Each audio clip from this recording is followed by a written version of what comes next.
पहा नवीन एपिसोड्स एकदम add free.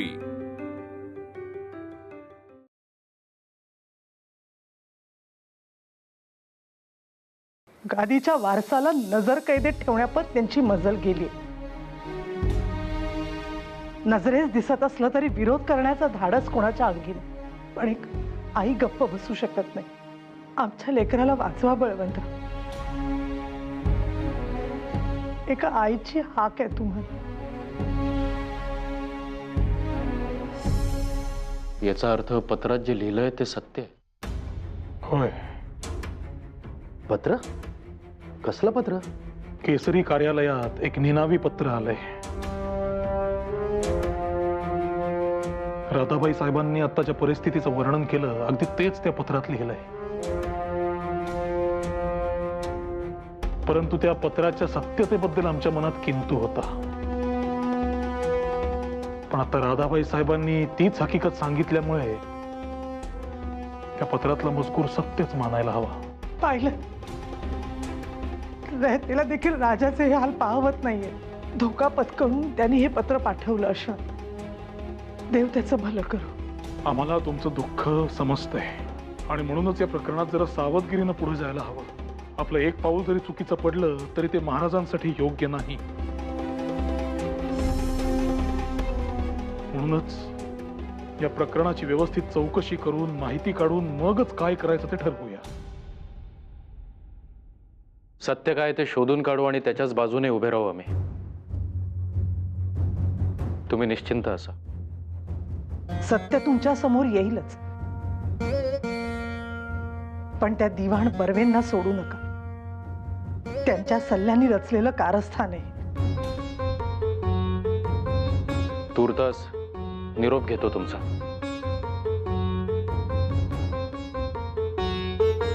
या।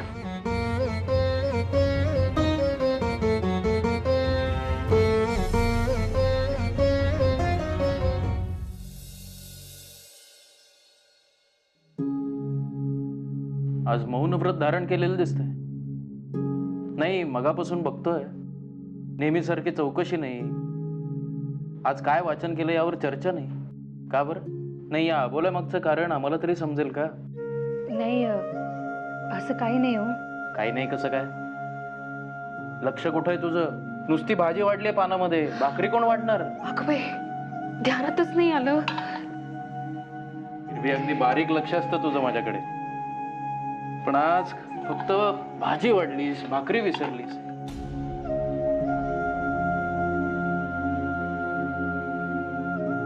बरं, काय वाचन केलंस दुपारी? आणि भामा वहिनींजवळ बसली होतीस की नाही? एक काम करत जा, त्यांच्या बाजूला बसून छानसं काहीतरी वाचत जा, म्हणजे त्यांचंही मन रमेल आणि तुझाही सराव होईल।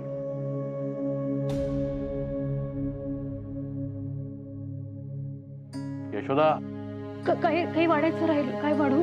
काय काय बिनसलंय काय नेमकं? माझं असं दुर्लक्ष झालं असतं तर लगेच वहिनींकडे तक्रार केली असती। ऐकलं का वहिनी करत? मग बायकांचं ना कठीण आहे सगळं।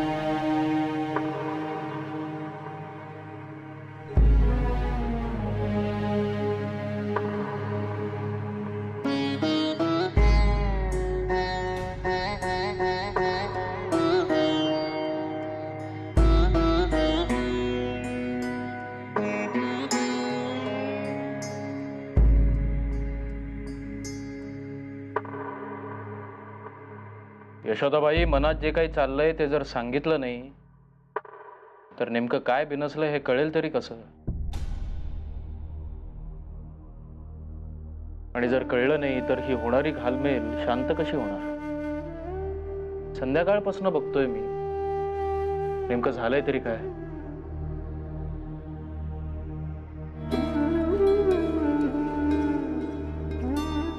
शब्दात खूप ताकद असते का हो? अर्थात इतकी की त्याच्या आधारे आपण या ब्रिटिशांचं राज्य इथून उलथून लावू. नाही नाही नाही, तशी ताकद नाहीये.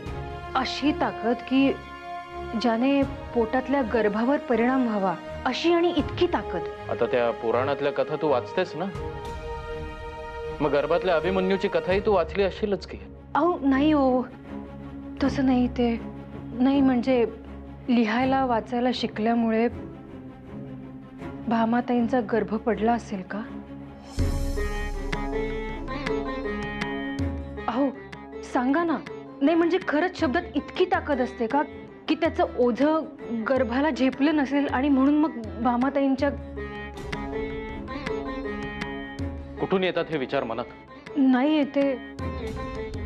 भामाताईंच्या सासूबाई आहेत ना, त्या त्यांना असं म्हणाल्या, लिहिता वाचता येणं हे काही बाई माणसांचं काम नाही. ते सामर्थ्य काही बाईला झेपणारं नव्हे. आणि म्हणून मग ताईंच्या गर्भाला इजा झाली. आणि नाही मी बसा.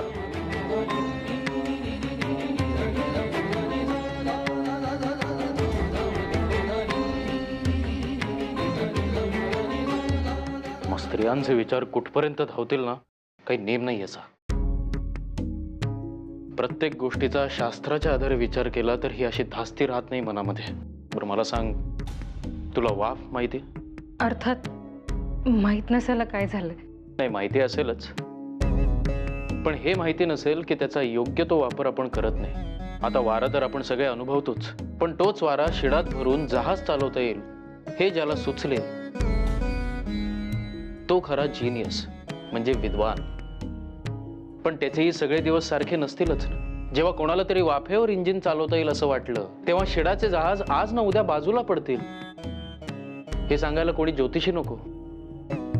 कोळसा जाळून जी यंत्रणा बनवली गेली त्यावर आज मँचेस्टरचा पूर्ण कापड उद्योग चालतो. उद्या कोणीतरी येऊन पुढं काहीतरी नवीन शोध काढेल. जे काल नव्हतं ते आज आहे, आणि जे आज आहे ते उद्या नसणार आहे. काय ध्यानात येतंय का मी काय सांगतोय ते? हो, म्हणजे सारं नश्वर आहे असंच ना? नश्वर तर आहेच, पण परिवर्तनीय पण आहे. एखादी गोष्ट संपली की त्यातून दुसरी गोष्ट निर्माण होते. हा निसर्गाचा नियमच आहे. तो काही आपण बदलू शकत नाही. मात्र या बदलासाठी स्वतःला तयार करणं हे माणूस म्हणून आपलं कर्तव्य आहे. आणि त्यासाठी शिक्षण हे महत्वाचं उपकरण आहे. त्यामुळे शिक्षणाने असं काही होतं का हे विचार डोक्यातून काढून टाक आधी. काय बर माझं सोड. तुला मी महादेवराव रानडेंबद्दल सांगितलं होतं. त्यांनी त्यांच्या वधूला, म्हणजे आता याला अनेक वर्ष झाली, लिहायला वाचायला शिकवलं होतं. आता हे जर सगळं वाईट असतं तर रानड्यांसारख्या विद्वान माणसाने आपल्या पत्नीला ते करू दिलं असतं का? मग स्वतःच्या नवऱ्यावर नाही, निदान रानड्यांवर तरी विश्वास ठेवा. अहो काहीतरी काय बोलताय तुम्ही? आता झाल्या ना सर्व शंका दूर. शिक्षणाची हीच ताकद आहे. ते घटना, विचार तर्काच्या कसोटीवर तासून बघायला शिकवतं.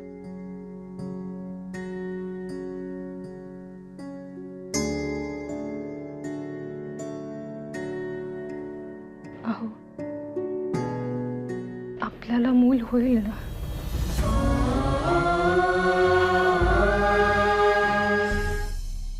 गोपाळराव, आमची कृष्णा जसजशी मोठी होतीये तशी आणखी आणखी अवखळ होत चालली.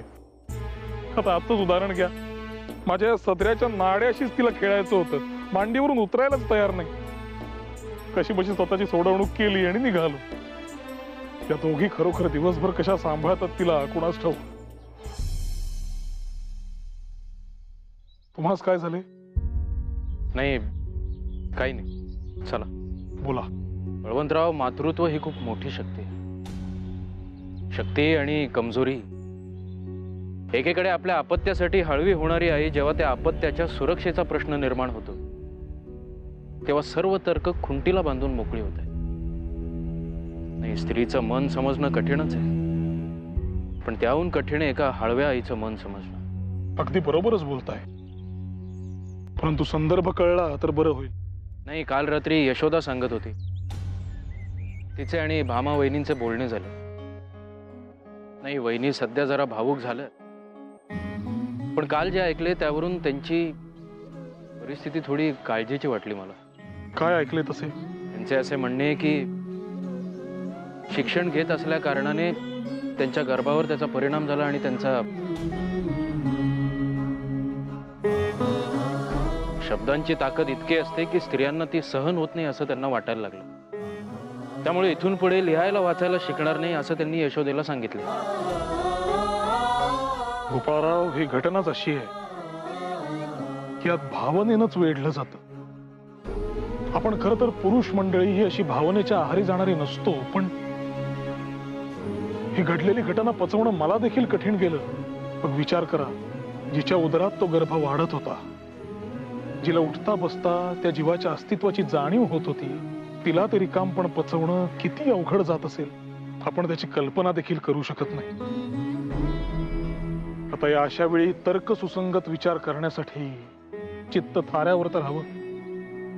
आणि तुम्हीच मगाशी म्हणालात, जे अगदी बरोबर आहे, कळायच्या नाहीत आपल्याला त्यांच्या मनात दडलेल्या वेदना. बळवंतराव, मला माफ करा. तुमच्या दुःखावरची खपली काढण्याचा हेतू नव्हता माझा. नाही, तसे मुळीच नाही. पण आपण या अशा खाजगी गोष्टींवर कधी बोलत नाही. पण एक खरं सांगू, मातृत्वाचा हळवा कोपरा आज जाणवला मला. आपण नेहमी आपल्या व्यापात असतो. स्त्रियांची काय दुःख असतात त्याची कल्पना नसते आपल्याला. हे सगळं ऐकून वहिनींची काळजी वाटते इतकंच. बळवंतराव, मला असं वाटतं राधाबाईंची बाजू आपण मांडायला हवी. एका आईचा आक्रोश असा वाया जाऊ देता कामा नये आपण. मला तुमची कळकळ समजते, परंतु राधाबाईंची बाजू मांडण्यासाठी आपल्याकडे कुठलेही पुरावे नाही. त्यामुळे हात बांधल्यासारखं झालंय. आणि कुठल्याही पुराव्यांशिवाय केवळ भावनेच्या आहारी जाऊन अशी कुठली तरी बाजू धरून ठेवणं योग्यही नाही. पण मग आता याचे पुढे कसे करायचे? ते कसे करूया? आता जाता जाताच दीनानाथ करवी निरोप पाठवून नाना भिड्यांना कार्यालयात बोलवून घेऊया आणि त्यांच्याकडून या प्रकरणाला पुष्टी देणारी काही कागदपत्रे मागवून घेऊ. मला असं वाटतं नानांची होईल तितकी मदत आपण या प्रकरणात करून घेऊ. एकदा का त्यांनी कागदपत्रे दिली की त्याची शहानिशा आपल्याला करता येईल. मग बघू पुढे काय करता येईल त्याचे. अगदी योग्य आहे. चला, भिडे वेळेत आले म्हणजे मिळवलं. येतील बळवंतराव. आपल्याला देखील पुढील कामांना जायचंय. येऊ का गुरुजी? तुम्ही या. आता तर सोमनाथ शाळेत देखील येऊ लागलाय. आता कसली तक्रार घेऊन आलात? अहो, तक्रार कसली, उलट पोरग रांगला लागलं ते असले बरं झालं. हे तुमच्यासाठी आणलंय बघा. हो बुवा. अहो, नाही म्हणू नका. तरी सोमनाथ म्हणाला मला की मास्तर काय घ्यायची नाहीत म्हणून, पण घ्या, गरीबाकडनं छोटीची भेट म्हणून घ्या. तुम्ही एवढे आभाळभर उपकार केलेत आमच्यावर. उपकार मुळीच नाही, माझं कर्तव्य आहे ते. अहो, घ्या तरी बी. बर, असू द्या. त्याची खरंच आवश्यकता नाही, पण प्रेमानं देताय म्हणून स्वीकारतो. येतो गुरुजी. या.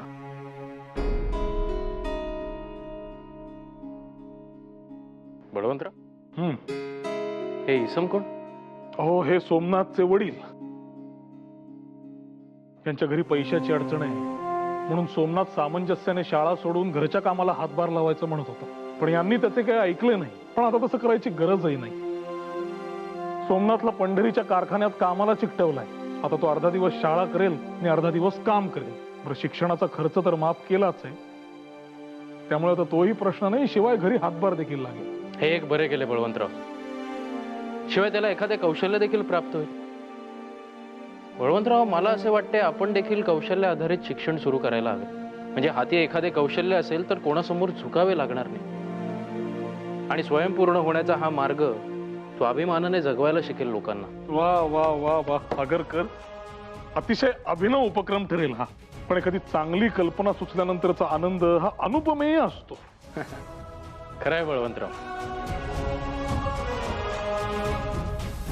सुसंगती सदा घडो, सुजन वाक्य कानी पड. सुसंगती सदा घडो सुजन वाक्य कानी पडो. किती रसाळ वाटतंय वहिनी हे ऐकायला.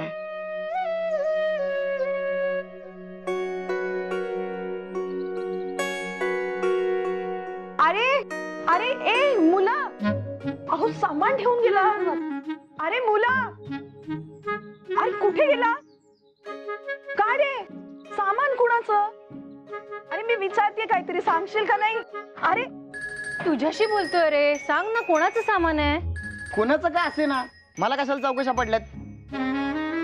त्या काकूने सांगितलं घरात जाऊन ठेवायला, म्हणून मी ठेवलंय. आता तिलाच विचारा काय ते. काकू, तिकड जीबीची बाई आहे ती. टांग्यात बसल्यापासून नुसती कटकट कटकट जीव नकोसा करून सोडलाय तिनं. काय तर म्हणे पुण्यात लोकांची गर्दी जास्त आहे, लोकांचा गोंगाट जास्त आहे. आता काय मी उभी केली का रस्त्यावरती लोक? आता तुम्हीच सांगा, लोकांना काम धंदा आहे, लोक बाहेर रस्त्यावरती पडणारच की. माझ्या डोक्याला कशाला कटकट? बघितलं हे असं आहे, रिकामेपणी जीप चालवतात म्हणून पुण्यात गोंगाट जास्त आहे. आता काही कारण आहे का? हा, इथे उभं राहून असं गप्पा हाणत बसायचं काही कारण आहे का? आपलं काम झालं की निघावं, पण नाही. आलाय मोठा गप्पा मारणारा. या इकडे, पैसे घे आधी तुझे. थांब, मी देते, घे. आणि असाच इथे उभा राहून गप्पा मारत राहशील ना, तर पुढची सवारी करशील कधी? हा, निघा आता, लांबून लांबून.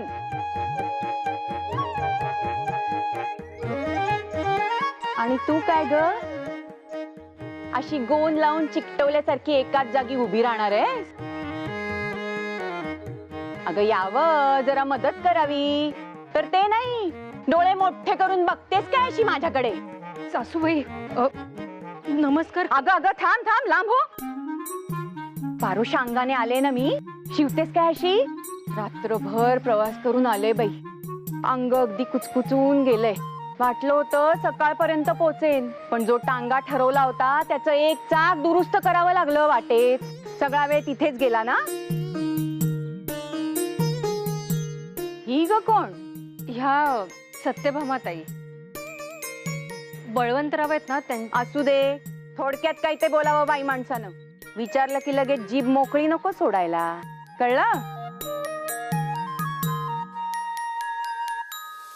तुमचा निरोप मिळाला आणि हातातली कामं सोडून तातडीने निघून आलो. बोला, काय एवढे महत्वाचे काम काढलेत? असे पहा नाना, तुमच्याशी आणि राधाबाई साहेबांशी सविस्तर बोलल्यानंतर आम्ही पुरेसा खल केला. हे प्रकरण तर गंभीर आहेच, आणि म्हणूनच आधीही म्हटल्याप्रमाणे आपल्याला ठोस पुराव्यांनिशीच पुढे यावे लागेल, नाहीतर आपले हसे होईल.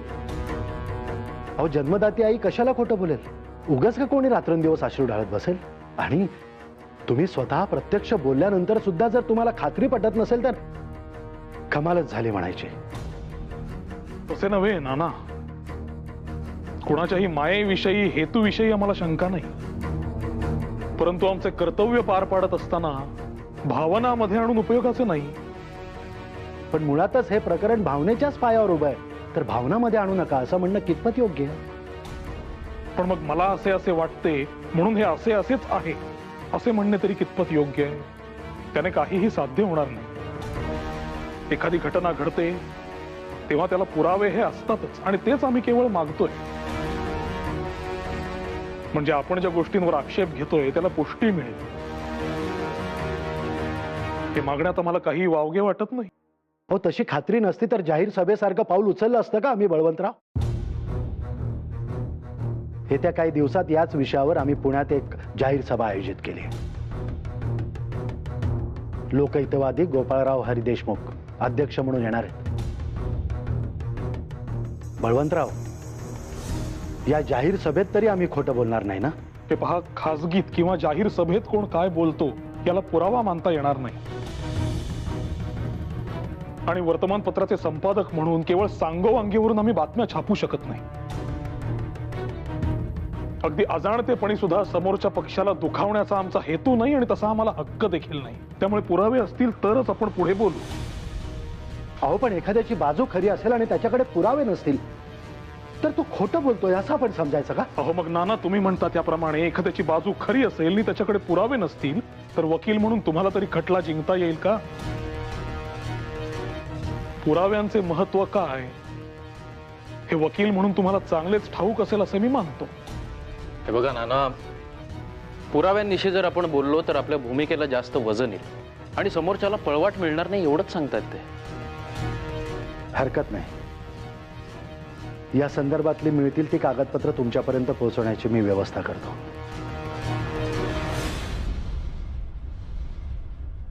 नमस्कार.